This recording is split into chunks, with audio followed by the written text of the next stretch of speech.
2장 6절에서 7절, 또 신명기 16장 9절에서 15절 말씀을 가지고 감사함을 넘치게 하라라는 제목의 말씀을 가지고 말씀을 전하겠습니다. 오늘 맥주 감사절로 지키는 날입니다. 맥주전 요절이 지난 7주 후에 농사를 지어 첫 번째 추수한 것을 하나님께 드리는 날을 말합니다. 오순절 또 칠지절로 같은 뜻으로 쓰입니다. 맥주절의 기원은 오늘 신명기 16장 9절에서 11절에 찾아볼 수 있습니다. 이날은 하나님께서 볶으신 대로 힘을 다해 자원한 예물을 드리는 날입니다.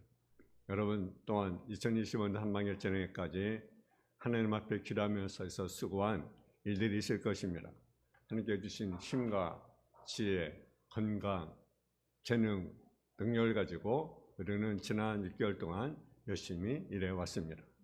이제 그 결과를 놓고 우리 다른 은혜를 헤아려보면서 첫 예배를 하나님께 드리는 것입니다. 하나님의 은총을 없이는 어떤 수고도 열매를 맺을 수가 없습니다. 하나님을 지키지 아니하시면 파수꾼의 감사함이 허사입니다. 우리의 삶에 허락하신 개인적이거나 또 가정적인 모든 은혜로 인한 첫 예배를 주님께 드리는 예배적인 삶을 우리가 살아가야 됩니다. 자식 부모를 생각하듯이 하나님의 자녀는 당연히 하나님의 은혜를 깨닫고 감사를 드리는 것이 당연한 일입니다. 마음에 감사 있는 사람은 사는 재미와 기쁨이 있습니다. 하나님께서 받은 바 은혜를 헤아려보며 감사할 뿐 아니라 또 즐겁게 살라고 말씀합니다. 그래서 네 하나님 앞에 즐거워할지니라. 또 맥주는 또한 이웃을 생각하는 날입니다. 그래서 너와 네 자녀와 네 노비와 네 성중에 있는 레위인과 및 너희 중에 있는 객과 고아와 가부와 함께 이 하나님 여호와 앞에서 자기 이름을 드시려고 택하신 곳에서 네 하나님 여호와 앞에 즐거워할지니라. 그래서 받은 바 은혜를 우리가 깨닫고 또 지혜 있는 삶과 나누며 살라는 말씀입니다. 하나님은 늘 어려운 처지에 있는 이웃을 염두에 두고 있는 것을 보게 됩니다. 특별히 혼자 된 분, 또 고아나 또 과부나 또 나그네 된 자, 주님은요 그런 데 참 관심을 가지고 있는 것을 우리가 구역을 보면 우리가 찾아볼 수가 있습니다. 그래서 곡식 걸 때도 다 거르지 말라. 일부를 남기라는 거죠. 과일을 딸 때도 다 따지 말고 일부를 남겨라. 왜? 어려운 사람, 가난한 사람들이 그것을 먹을 수 있도록, 취할 수 있도록. 그럼 하나님께서 범사에 하나님이 우리에게 뭘 주시나고 말씀하십니까? 복을 주시겠다. 그렇게 우리에게 말씀하고 있습니다. 첫째로 우리는 받은 복을 생각하면서 감사를 드려야 합니다. 하나님 우리에게 감사가 제사를 드리고 예배드리는 것을 가장 기뻐한다는 사실이죠. 10편 50편 23절에 보게 되면 감사로 제사를 드려 나를 영화롭게 하나니 그 행을 옳게 한 적에 내가 하나님의 구원을 보이리라. 오늘 본문 고린도서 2장 7절에 보면 믿음에 굳게 하여서 감사함을 넘치게 하라고 우리에게 말씀하고 있습니다. 하나님은 넘쳐나는 감사로 드리는 예배를 받으시고 기뻐하신다는 거죠. 그래서 넘치는 감사로 하나님께 예배한 자들을 오늘도 찾으시고 계시다는 사실이죠. 오늘 맥주 감사 예배에 나와 예배하는 사람 여러분들이 하나님이 원하시는, 하나님이 찾으시는, 하나님 받으신 예배를 드릴 수 있기를 주님의 이름으로 축원합니다. 근데요, 우리가 잘 알고 있는 것 같이 그런 것은 누구처럼 쉬운 것은 아닙니다. 뭐 그렇습니까? 솔직히 말해서 우리 삶은요, 넘치는 감사만 충만하는 것이 아니기 때문에 그렇습니다. 더 솔직히 말하자면 우리 삶은요, 고통과 괴로움으로 충만합니다. 한시도 괴로움과 고통과 어려움이 우리 삶 가운데 없는 일이 하나도 없습니다. 하루하루 삶도 보게 되면요, 여러분의 좋은 일도 있지만 힘들고 어려운 일 참으로 많이 있습니다. 그렇기 때문에 우리가 참 감사하는 것이 쉬운 일은 아니라는 거죠. 그러나 이 문제 좀 더 깊이 생각해 보면, 정직하게 생각하면 꼭 그렇지 않습니다. 왜 그러면 우리 삶 속에 끊이지 않는 고난과 고통이 있는 것은 사실입니다. 근데 알아야 할 것이 있습니다. 우리는 고통과 고난보다도 하나님의 은혜와 축복이 더 많다는 사실. 할렐루야. 세상에 힘들고 어려움도 많지만 그보다 주고 기쁜 일이 더 많습니다. 세상 나를 힘들게 하는 사람, 나를 괴롭히는 사람들이 많지만 그러나 나를 사랑하고 나를 도와주는 사람이 사실은 더 많아요. 근데 우리는 그 인식까지 멀어 살아갑니다. 여러분을 힘들게 하는 사람이 더 많습니까? 아니면 여러분을 사랑 도와주는 사람이 더 많습니까? 한번 생각해 보세요. 사실 힘들고요 어려운 사람은요 그렇게 소수에 불과합니다. 사실은. 근데 우리 그것 때문에 너무 삶이 힘들 때가 있어요. 그죠? 우리는 하나님의 은혜와 축복 그리고 기쁘고 즐거움들을 다 당연한 것으로 쉽게 또는 넘겨버리고 꼭 힘들고 어렵고 괴로운 일만 붙들고 자기가 세상에서 가장 불안한 자로 생각하고 억울한 일 당하고 그런 삶을 사는 것처럼 힘들어하고 괴로우면서 살아가는 것이 우리의 현실입니다. 그럼 우리는 넘치는 감사로 하나님께 예배를 드리기 위해서는요 우리의 생각을 바꿔야 된다는 거죠. 우리에게 주어진 고통과 괴로운 것만 바라보고 헤아리지 말고 하나님께서 내게 주신 은혜와 축복을 바라보는 그런 자가 되기를 주 여러분 축원합니다. 찬송가 아까 우리가 불렀잖아요. 429장. 세상 모르는 풍부한 너를 흔들어 약한 마음 낙심하게 할 때 내려주신 주의 복을 세어라. 주의 크신 복을 네가 내라. 바른 복을 세어 보아라. 크신 복을 내가 할리라. 바른 복을 세어 보아라. 주의 크신 복을 내가 알리라. 아멘. 그러니까 바른 복을 우리가 한번 생각해 보여. 바른 복을 우리가 생각해 봅니다. 주님의 크신 복을 우리는 알아야 합니다. 힘들고 어려운 일 때문에 하나님에 대한 감사의 마음이 식어지고 넘치는 감사로 예배드리기 어려울 때 여러분 당하는 고난을 세지 말고 이미 받은 하나님의 축복을 세어보기를 바랍니다. 시험 볼 때 가장 기본적인 것은요 아는 문제부터 풀어야 돼요. 아는 문제. 여러분 모르는 문제를 풀다 보면요 하나도 못 풀어요.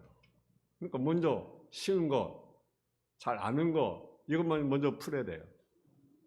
그리고 나머지 이제 그 다음부터는 뭐 풀 수 있는 건 풀고 우리가 그래야 되는데 어떤 사람은 예를 들어 어려운 문제만 가지고 그냥 계속 쓰려면 하나도 못 푸는 거예요. 그래 안 그래요? 그렇습니다. 여러분 감사의 문제도 마찬가지입니다. 감사할 수 있는 것부터 생각하고 감사하는 것입니다. 감사하기 어려운 문제는 뒤로 넘기는 거예요. 근데 문제는 풀기 어려운 문제를 붙잡고 풀려고 하는 거죠. 때문에 감사를 놓치게 되는 것입니다. 그렇게 살아가는 것입니다. 넘치는 감사를 하기 위해서는 먼저 하여야 할 일은 우리가 주어진 고난과 고통만을 세지 말고 우리의 주인 은혜와 복을 먼저 세어본다라는 사실.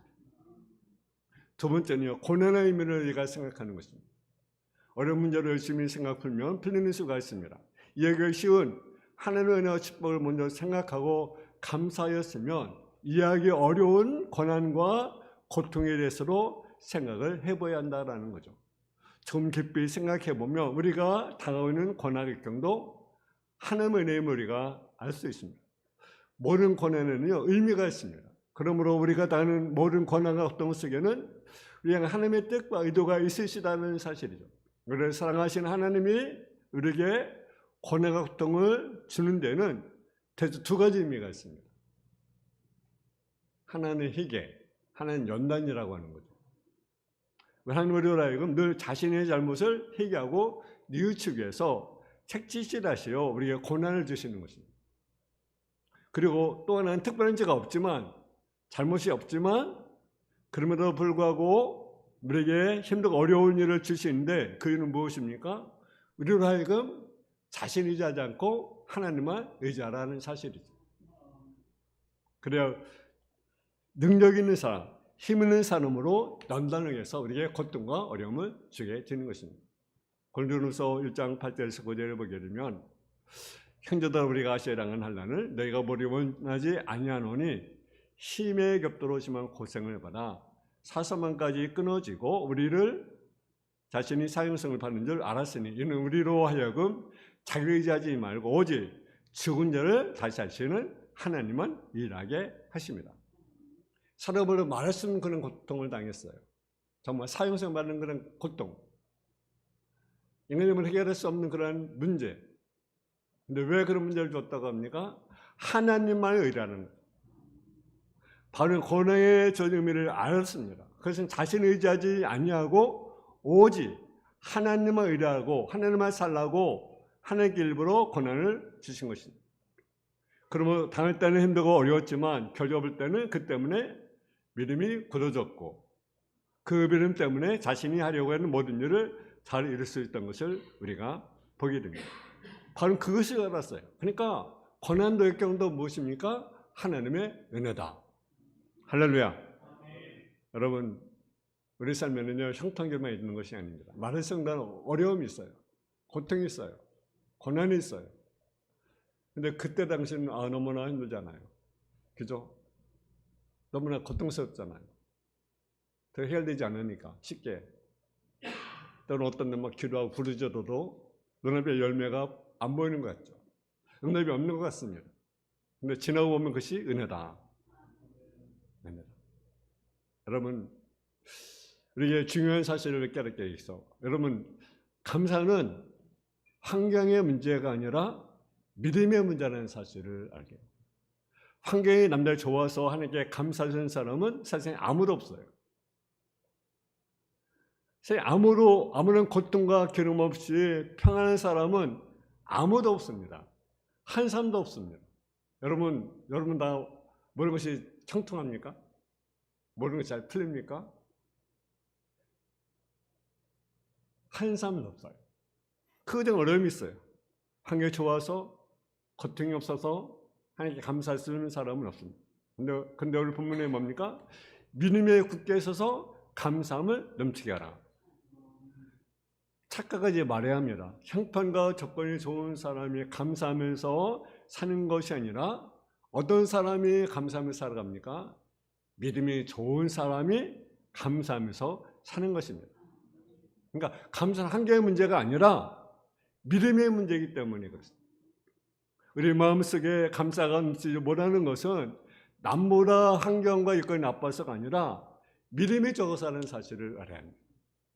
그래서 우리 길이 분명해졌습니다. 우리가 환경이 변화되고 우리의 문제 해결하기 위해서 기도할 것이 아니라 우리가 어떤 문제가 와도 감당할 수 있는 믿음을 하나님께 구해야 합니다.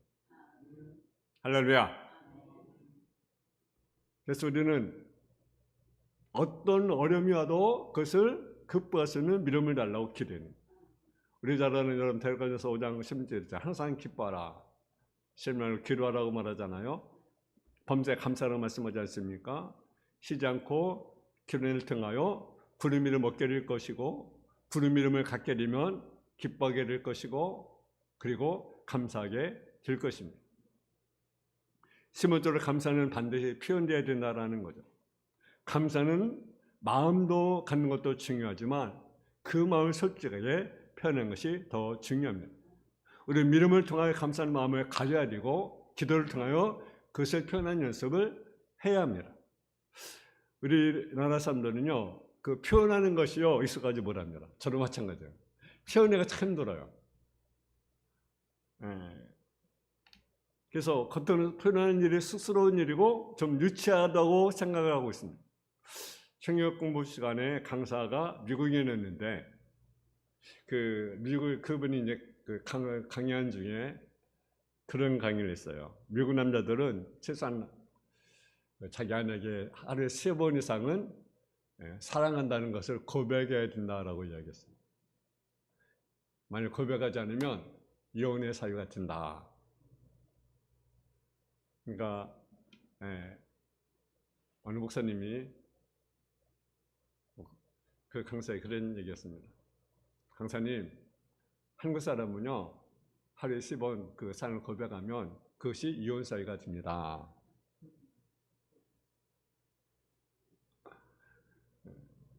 여러분 갑자기 예를 들어 남편이 와가지고 아내에게 사랑합니다. 또 아침에 아내한테 사랑합니다. 또 점심에 사랑합니다. 또 저녁에 사랑합니다. 라고 한다면 여러분 뭐라고 생각하겠습니까? 갑자기 남편이 달라졌네? 갑자기 안 하던 짓을 하네? 이나 뭐 딴짓한 건 아닌가? 혹시 이렇게 생각할 건 아니겠습니까? 미국과 서양이 다 좋은 것은 아니지만 그들은 사랑의 표현을 잘합니다. 감사의 표현을 잘합니다. 근데 우리는 어떻습니까? 표현을 잘 못합니다. 감사합니다. 사랑합니다. 여러분, 우리는 그걸 표현해야 되죠. 감사는 마음의 품뿐 아니라 말과 행동으로 표현해야 된다는 사실이죠. 여러분, 하나님에 대해서도 그렇게 해야 합니다. 자기 하나로 넘어가지 말고 하나님께 감사하는 연습을 해야 된다는 거죠. 우리는 감사를 당연한 것으로 치부하고 넘어가기 쉽습니다. 이런 나쁜 습관이 우리 삶에 무미곤자한 것으로 만들어 가고 있는 것입니다. 그런데 우리는 감사를 표현해야 된다는 거죠. 네 번째, 감사는 하나님의 축복을 더욱 많이 받게 한다는 사실이죠. 여러분, 이미 받은 하나님의 축복을 감사하지 않는 성도는 더 좋은 축복을 더욱 많이 받게 될 것입니다. 누가복음 17장 11절에 19절에 보게 되면 10명의 문병자가 고침을 받았습니다. 다 고쳐졌습니다. 근데 9은 감사로 예수님께 찾아오지 않았습니다. 근데 누구만 찾아왔습니까? 사마리아 사람만 감사하고 예수님께 찾아왔어요. 그래서 예수님이 말하십니다. 일어서라, 일어나 가라. 네 믿음이 너를 구원하였느니라. 9명이 한 자리 60명 고침을 받았지만 그러나 한 사람 사마리아 사람만 감사했기 때문에 그는 영역의 축복을 받은 사실을 우리가 보게 됩니다. 이것이 감사하는 생활은 축복의 계속이라는 거죠. 한 가지 복만 아니라 10가지, 100가지 복을 받게 됩니다. 여러분, 요번요 많은 시험을 당했어요. 오늘 갑자기 모든 걸 다 잃었잖아요. 건강도 잃고 자녀도 잃고 물질로 잃고 다 잃었어요. 근데 그거 뭐라고 봅니까? 준자로 여호와시요 새 신자도 여호와시니 여호와 이름이 찬송을 받을지어다. 여러분, 주는 분도 누구십니까? 하나님이십니다. 거래원 누구십니까? 하나님이십니다. 그러니까 하나님을 찬양하는 거죠. 그러니까 하나님이 그게 배생의 축복을 주었습니다. 여러분, 한날을 보게 되면 여러분과 삶을 얻게 됩니다. 그리고 감사와 찬양을 올렸더니 그거 보너스로 뭘 줍니까? 삼나 인여를 주었습니다. 여러분, 감사 생활을 안 하면 받은 축복도 그것으로 끝납니다. 그러나 계속 감사 생활하면 여러분의 가정과 교육간에 복을 받게 되는 사실을 우리가 깨달을 수 있기를 주 이름으로 축원합니다. 감사 생활의 유익은요, 찬미의 즐거움이 있습니다. 믿음의 전쟁의 축복이 있습니다. 축복이 계속된다는 거예요. 그래서 천국에는요, 기도도 없어요. 설교도 없어요. 헌금도 없어요. 근데 뭐가 있어요? 감사, 찬양. 할렐루야. 마지막으로 감사할 줄 우리가 높여야 된다는 사실. 하나님 우리에게 주신 은혜와 축복의 수준이 하나님께 감사하려고 하는 수준이 될 때가 많습니다. 하나님 언제나 우리에게 주신 은혜와 축복의 수준을 높이십니다. 지금 좀 어렵습니다. 거기는요, 상당한 수준으로 축복해 주었습니다. 아무리 어려워도 여러분 70세 수준으로 축복하지 않습니다. 그런데 우리는 감사 수준이 다니까 여러분 우리가 지금 몇 년도에 살고 있습니까? 2025년도에 살고 있습니다. 근데 우리가 감사 수준이 70년대 또는 60년대에 머물러 있는 경우가 참 많이 있습니다. 축복의 수준과 감사 수준이 맞지 아니하는 거죠. 이런 감사 생활을 하게 되면 어떤 결과가 오는지 아십니까? 하나님의 축복이 주신 대로 우리 삶이 풍족해지지 않은 엉뚱한 일이 일어나게 된다는 사실을 우리가 아셔야 된다는 거죠. 옛날에 비해 소득이 늘었지만 우리 삶이 점점점 피곤해지고 기쁨이 없어지고 행복이 점점 줄어들게 되는 것입니다. 여러분 범사에 감사하셔야 됩니다. 성경 보면 아무것도 염려하지 말고 오직 모든 일에 기록하는 것 감사하고 하나님께 아리라. 말씀의 견도 우리 삶에 무엇이 넘쳐야 됩니까? 감사가 넘쳐야 됩니다. 성경 보니까 제로저원 18에 범사에 감사하라 이렇게 명령합니다. 왜냐하면 감사가 축복이기 때문에 그렇습니다. 범사에 감사하라는 말은 이렇게 해석합니다. 어떤 사람은 내 운명이 어떻게든 감사를 계속하라. 감사를 계속하라. 스피드하는 사람은 그렇게 말했습니다. 무슨 일이 생겨도 하나님께 감사하라고 해석합니다. 윌리엄스 하는 사람은 이렇게 해서 무슨 일에도 감사하는 습관을 만들라. 이 모든 것을 해석하면 뭡니까? 범사에 감사하는 것은 모든 일에 감사를 넘치게 하는 말씀이라는 거죠. 야만이 어떤 사람입니까? 받는 번에 대해서 감사하지 못하고 원망하는 사람입니다. 문화는 어떤 사람입니까? 은혜에 대해서 감사하지 않은 사람인 것입니다. 신앙인은 범사에 감사하는 삶을 살아가는 사람입니다. 우리 모든 일에 우리가 감사하는 저와 여러분의 삶이 지어지기를 주님의 이름으로 축원합니다. 사랑의 아버지 하나님, 은혜와 사랑의 감사함을 드립니다. 우리가 바른 은혜를 헤아려 보길 원합니다. 바른 축복을 우리가 생각해 보길 원합니다. 고난의 의미를 깨닫길 원합니다. 감사한 자에게 하나님은 더 큰 축복을 준다는 사실을 알고 우리 삶 가운데 감사가 넘치는 삶을 살아가는 귀한 역사가 일어날 수 있도록 주여 도와주옵소서. 감사를 통해 여러분 감사 다시 한번 회복하는 귀한 시간 들을 수 있도록 주여 도와주옵소서. 예수님의 이름으로 기도했습니다. 아멘.